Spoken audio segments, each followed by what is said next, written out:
bringing all those drivers for growth together in one construct is essential, really, to make sure that marketers and also insights people take that end-to-end perspective in commercial decision making. You need an insights function that is really focused on being those catalysts for growth in an end-to-end way.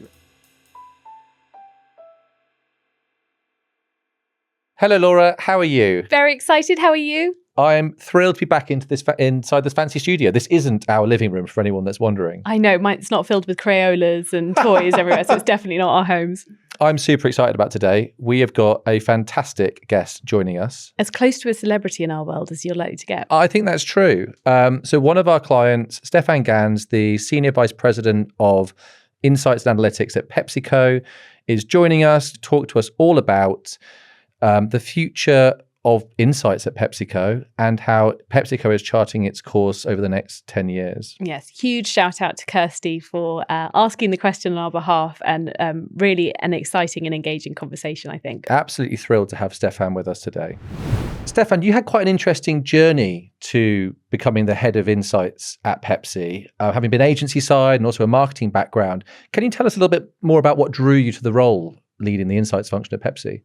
I spent the first 15 years of my career as a marketer and always felt drawn to, let's say, the consumer centricity side of that work. So worked a lot with, when I was leading the marketing function for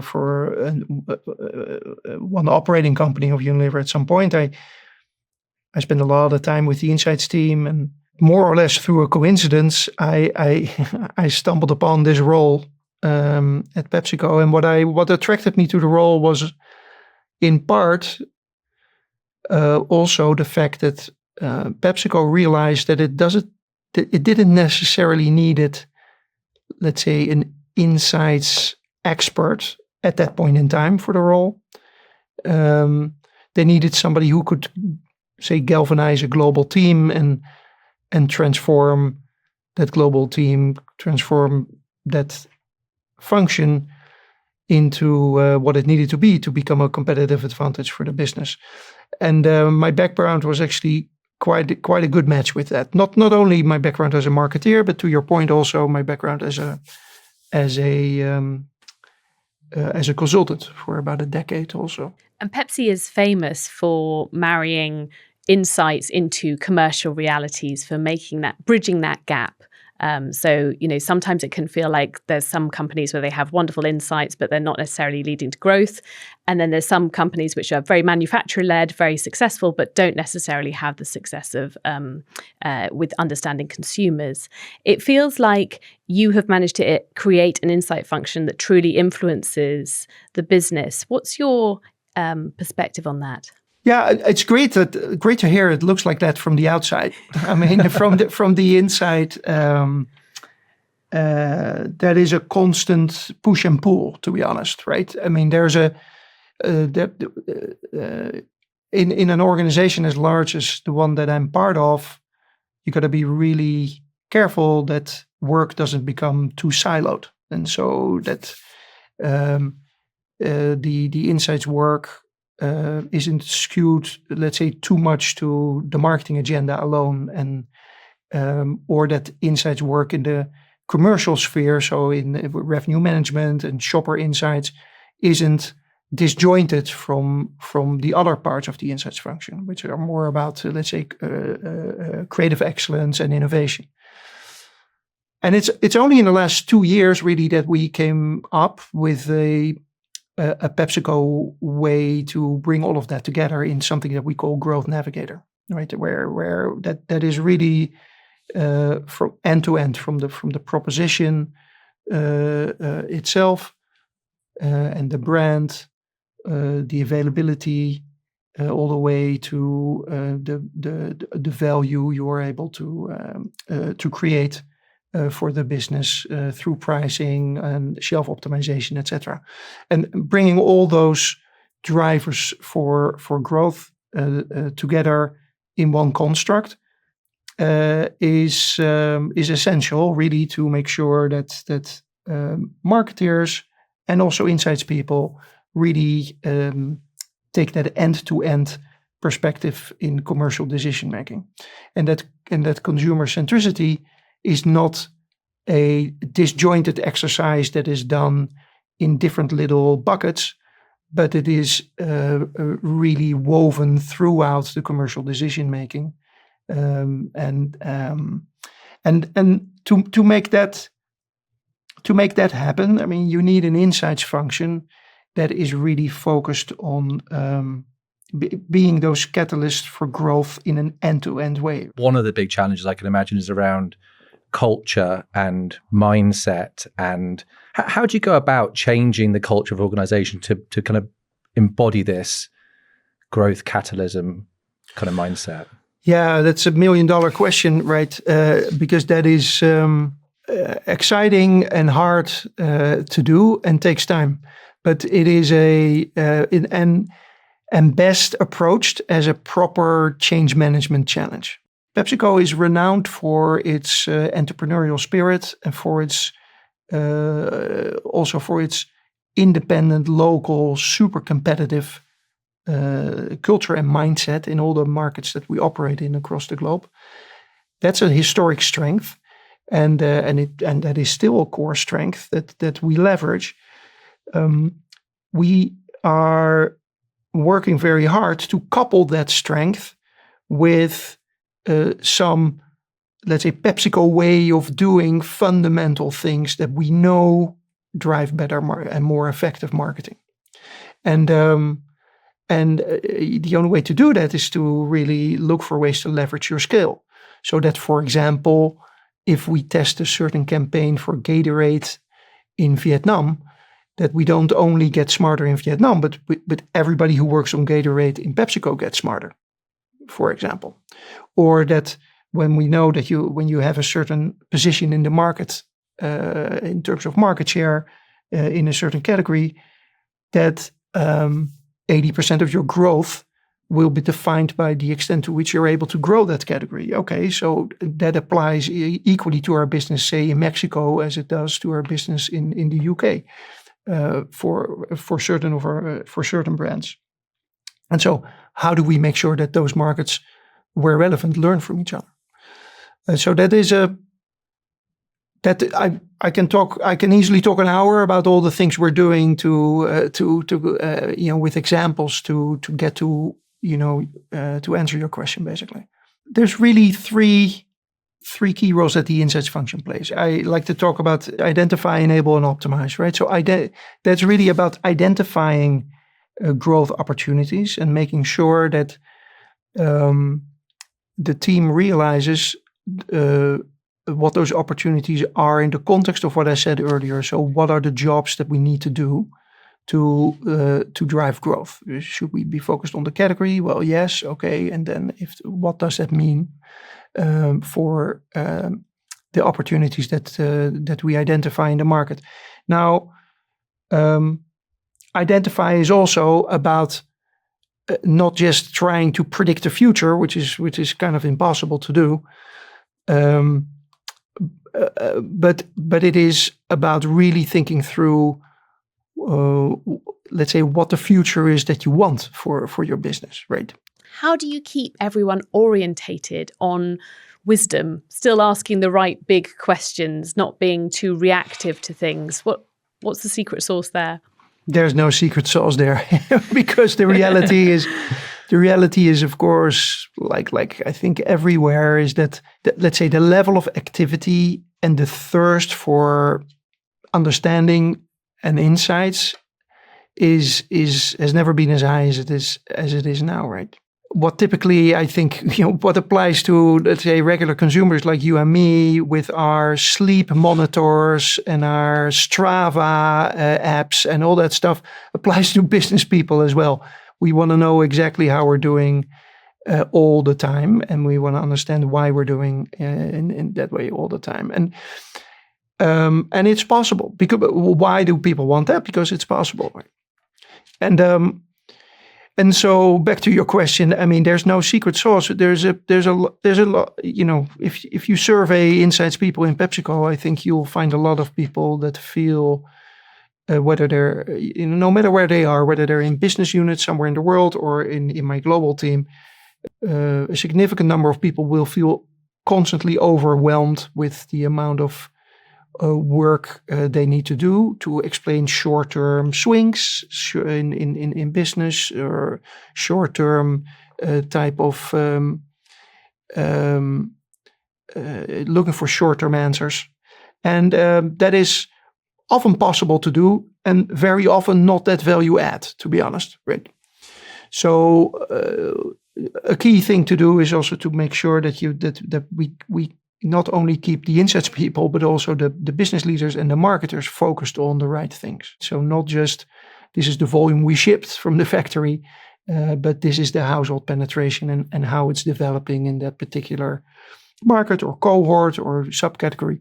And those are often slightly slower moving measures, but much better indicators to how your business is doing, let's say next month, than necessarily an explanation for why our business is doing what it's doing today. And at the end of the day, you need both, but the trick is to find that right balance. I wanted to pick up on one of the things you said a moment ago about, it's not just about seeing, predicting, foresighting the future. It's about deciding where you want to be and creating that. Mm-hmm. That I think is, easier said than done in some ways. And we see lots of businesses who have great foresight teams, have got really good ideas about where things are going, but then don't actually make it happen. And the 12-month reporting cycle kind of gets in the way of kind of true kind of growth there. What do you see as the kind of principles for, making sure that those transitions happen in the way that you want them to? Yeah, another great question. And I wish we had 12-month reporting cycles, but they're typically quarterly. Yeah. So I think, again, there's no secret sauce here, but there's a fundamental, let's say, a division of labor that is important to leverage here, right? So, for example, in our key categories, we will have in-market teams very focused on, let's say, Horizon 1 delivery, and we will have a global team that is helping the key local businesses with their phase 1 delivery and helping to connect them with each other so they can leverage each other's best practices, etc. But at the same time, a global team that is focused on the longer term Horizon 2 and 3 initiatives. A key a set of design criteria for making that successful are difficult to give because it depends very much on the phase that categories and teams are in. But what is very important, of course, is that the team, the more centrally oriented or globally oriented team that is focused on longer term Horizon 2 and 3 growth, doesn't lose touch with what is actually the reality of the business in the markets, right? And so it's important to make sure that the right people in the right markets, typically the bigger markets, do stay involved with those global initiatives. So there's no risk of this becoming siloed off ivory tower type of innovation work. So we have our, like every big company, we have our infrastructure for that. We have our processes for that. But that is an ongoing art and science. And that is also, it is in that I feel incredibly confident that with all the talk about AI and the role AI can play in making marketing more effective and efficient, right? This is not something that you can ever easily automate, because this is not a thinking from the future back and trying to see then deciding what role you want to play in that future as a company, and then deciding on what the, let's say, no regretted moves are to make on the short term. That is highly strategic work. That is a blend of art and science that we're constantly trying to get better at. There's no. I've never read a book or met a person that got that all figured out. And it's interesting you mentioned the AI, because I think in the past you've talked about how there's been a lot of focus on efficiency, and perhaps then a bit of panic about the role of insights. But what you're really talking about is a much more sort of strategic visioning of the future that sits outside sort of the current AI capability. Yeah, and I think we're thinking and talking a lot about the opportunity we have with AI to further elevate our marketing and innovation game. I think, and it's also the mind of people and also of partners and potential partners really all too easily goes to efficiency, right? We can create campaigns much more efficiently. We can create innovation concepts much more efficiently. And I think while that is in and of itself, that is interesting to do and useful to do, it's only let's say a fraction of the opportunity that we have. Obviously, and this is no secret that the success rates of innovation in consumer packaged goods are low, right? So a lot of the products that we launch this year won't be on the shelf anymore in 2 years' time, and that is the same for all our peers in the industry as well. I don't think AI is in and of itself gonna solve for that, but there are huge opportunities in improving effectiveness of innovation for sure, and a combination of AI-driven understanding of what really drives consumer needs and predicting about what is and isn't going to be successful in the marketplace. That may be able to play a role there. I'm more interested in that than in the efficiency side of things, and more interested in terms of it's a bigger nut to crack. Yeah, I think we're at that classic stage, aren't we, at the beginning of a new technology where we're working out how it can make us do our existing jobs faster or better. But actually what we haven't even begun to consider is what those future jobs might be that we can do with it, or what we can do with the freed up time, or how we can unlock that human potential. I over the weekend, I read up on a metaphor that I've come across years ago, and I wanted to brush off my the dust on my memory on it, and it's the metaphor of electrification about 125 years ago, and it's a well-known, well-worn example, I think, but it's so powerful. If you read that, I mean, it took 50 years from the invention of electricity and from the first factories adopting electricity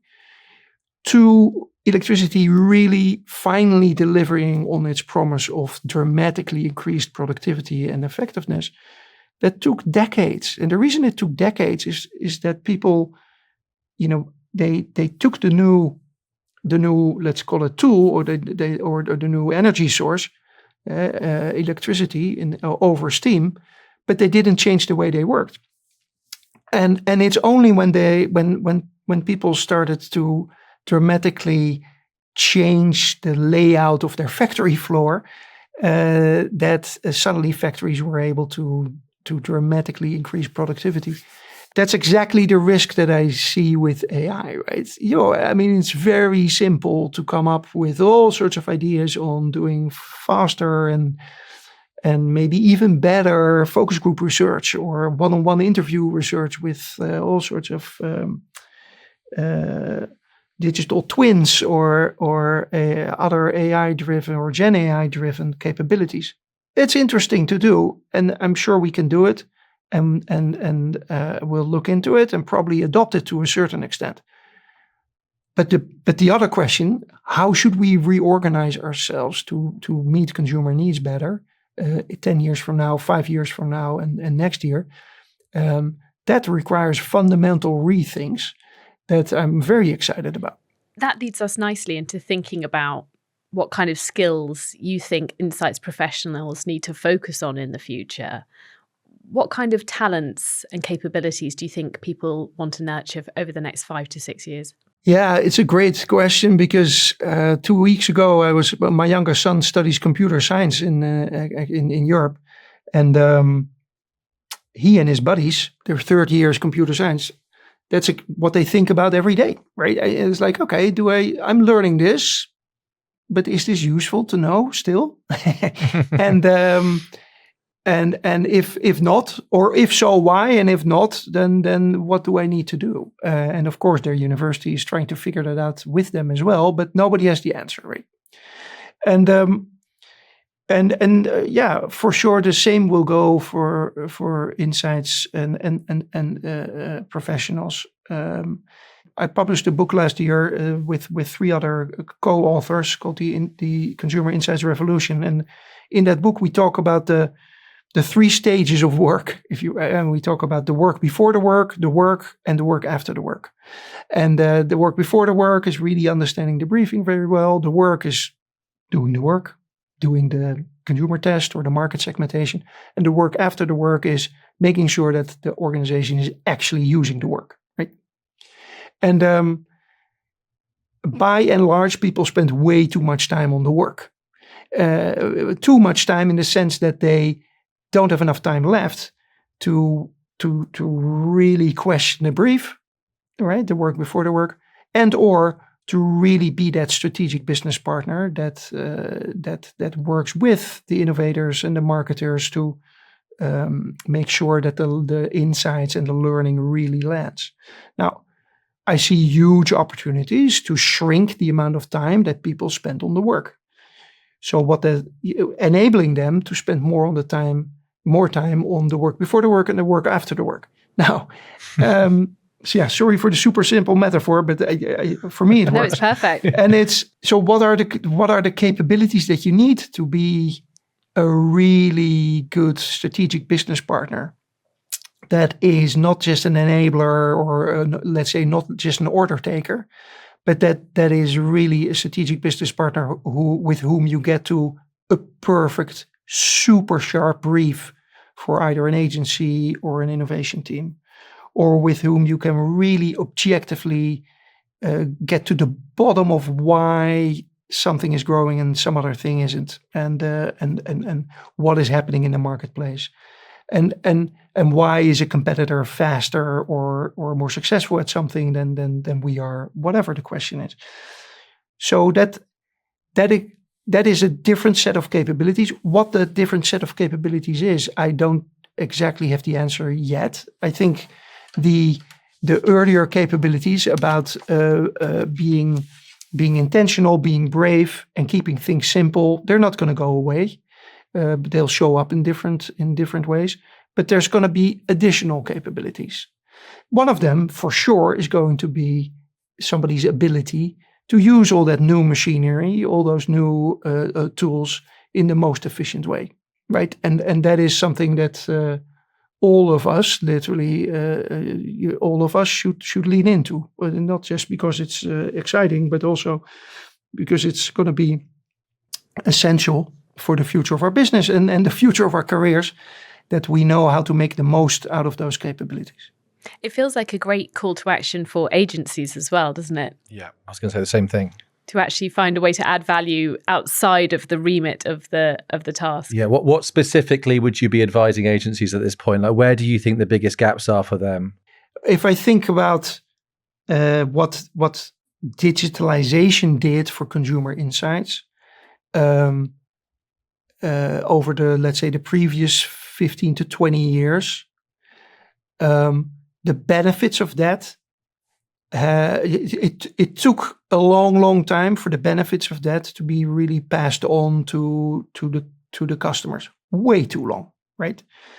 The big insights houses, the big insights players in the oligopoly that is that market, they've been reaping the benefits of dramatically increased speed and efficiency behind closed doors. While the costs of doing big market research studies for companies like mine did not come down. Okay, so now it's not all about cost, of course, but I think so. What agencies can do is making sure that that we don't lose another decade or a decade and a half with the benefits being shared with let's say with your customers. That's one. Secondly, to my earlier point about all these point solutions, I'm really interested very much in talking with agencies, consultancies, tech partners that understand this necessity and the opportunity of this end-to-end thinking. And so all these different point solutions providers that literally crowd my inbox every single bloody day with, oh my God, we now have an AI-driven way of coming up with a new name or a new this or a new that. I'm honestly not interested because sure, maybe one day we'll use it, but it's not going to drive a dramatic impact for my business. What's driving dramatic impact for my business potentially is partnership that helps me reimagine where our added value as humans sits and how we can leverage technology in the best way to, across all these value drivers, go to market in the most effective way. Yeah, I mean, at a point in time when we're going through such disruption, I guess what you're saying here is let's share the learnings, let's partner our way through them.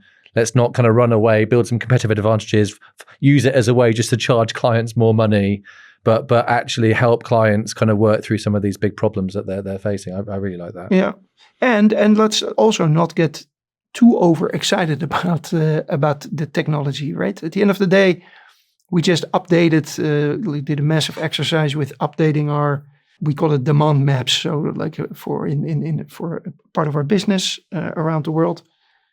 And let's say what consumer needs are 20 years ago, today, or 20 years from now are not fundamentally changing.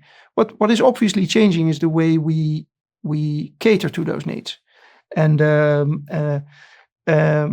so there's a lot to learn from that. But we should not forget that when you really try and think human-centric about a business, people will, in 2035, still want to come together and have a great time and have a party, celebrate somebody's birthday, watch a soccer match, or go out on a hike, work out, take good care of themselves, take good care of their loved ones. All those things will still, we're Homo sapiens, that's not going to go away. And so we also need to keep the eye on the prize in that sense and not get overly distracted with smarter, faster ways of crunching data. That even though I see a lot of opportunity for it, the core of it all needs to remain the human and her or his needs and wants, which is why we are in the business that we're in. I think that's a perfect note to finish on, talking about human centricity in an interview with you. So grateful to hear your insights, and thank you so much for sharing with us. Well, thanks for having me. It was a pleasure. Thank you, Stephan. That was enlightening. I really, really enjoyed that. Okay, Great to have you. Cheers. Thank you very much. Laura, I absolutely love that. He said one of my favorite things, which is his idea that it's not just about seeing the future and predicting where things will be or having a great foresight department that can give you a trends report, but it's about creating that future for your business. And I think so many people, so many businesses fall down on that part. They get great foresights work, but don't turn it into real kind of decisions that are going to drive their businesses forward. 100%, and understanding where your brands will play a role in that, because otherwise, how would you own that distinctively? I think that's really interesting. The other thing I loved was essentially pointing out, for all this conversation about everything moving a lot faster and being, new capabilities, human insights do remain the same. And actually that's where the end-to-end thinking becomes very interesting, because often it's things like sustainability or digital or new capabilities that are kind of coming in, and the way that people service their needs is going to change, but people aren't suddenly becoming different kinds of human beings. Yeah. So I think that was a really interesting, lovely, like timely and timeless thing to touch on as well. Yeah, and we're going to have to report back on the Forge the tips for agencies and make sure the right people in the business have heard those. No pressure. Well, thanks very much. See you next time. See you next time. If you enjoyed that conversation with Stephan, I think you'd really enjoy the conversation that we had with Feni Leotier at Philips. It was a conversation all about how Philips is going through a revolution in insights, developing its insights function in the world of AI. I think as an insights function, this is the golden age, because suddenly, we were working project by project and we're trying to get the knowledge there. And as you say, the insights people usually are longer in the roles than marketeers. They, rotate a little bit more often. Gen AI gives us the opportunity to become more of that kind of knowledge partner, so what people need, right? Because the needs are not changing day by day or, the year by year. It's the way you can solve them and the way you connect to people, that's changing basically, making it culturally relevant, being on top of, what is driving that need? If you apply a Gen AI first mindset, it is about what do we know already, in terms of insights. And we will have our Gen AI tools either internally, either with a supplier to really mine everything that we have. Get the right insights, the human insights, the functional insights, so how to start it even. And that means that you will be that partner with the marketeer to uncover those insights.